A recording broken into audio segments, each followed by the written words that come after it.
এই মুহূর্তে আমি গভীর কৃতজ্ঞতা জানাতে চাই দেশে এই পরিবর্তনে দেশের ভিতর থেকে আমরা যারা লড়েছি, সমান তালে আমাদের সাথে পৃথিবীর বিভিন্ন প্রান্তে যে সমস্ত বাংলাদেশি ভাই বোনেরা আছেন তারাও লড়াই করেছে। কিন্তু দুর্ভাগ্যজনকভাবে তাদের বেশিরভাগই তাদের না আছে এনআইডি, না আছে ভোটের তালিকায় নাম। এই জন্য আমাদের অত্যন্ত বলিষ্ঠ, ন্যায্য, স্বচ্ছ, স্পষ্ট দাবি, বিদেশে অবস্থানরত প্রত্যেকটি বাংলাদেশিকে ভোটের অধিকার তাদেরকে দিতে হবে। এই তালিকাভুক্ত তাদেরকে অবশ্যই করতে হবে এবং এটা খুব দুঃসহ ব্যাপার নয়।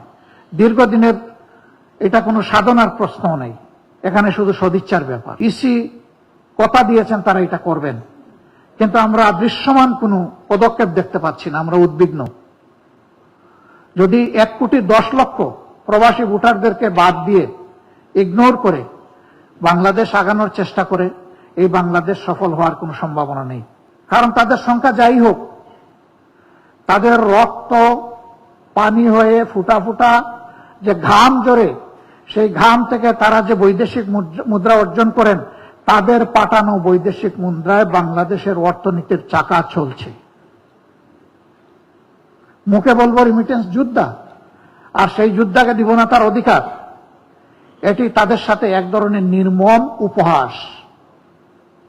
আমরা এটার পরিসমাপ্তি দেখতে চাই। আমরা দেখতে চাই তাদের ভোটের অধিকার নিশ্চিত করা হয়েছে এবং যোদ্ধা হিসেবে আরো যা তাদের পাওনা সেটাও তাদেরকে দেওয়া হয়েছে।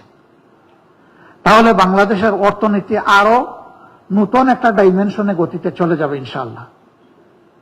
কিন্তু যদি তাদেরকে উপেক্ষা, অগ্রাহ্য, অপমান করা হয়, তাহলে তার করুণ পরিণতির জন্য আমাদেরকে অপেক্ষা করতে হবে। আমরা এটা চাই না। তাদের প্রতি কৃতজ্ঞতা জানানোর পাশাপাশি তাদের এই ন্যায্য অধিকারের পক্ষে আমাদের অবস্থান সুদৃঢ়, স্পষ্ট, লাউড অ্যান্ড ক্লিয়ার। আমরা এখানে কোনো কম্প্রোমাইজের পক্ষে নাই। এটা করতেই হবে এবং ইসি যেন দ্রুত কার্যকর পদক্ষেপ নেয় সেটা আমরা আশা করব।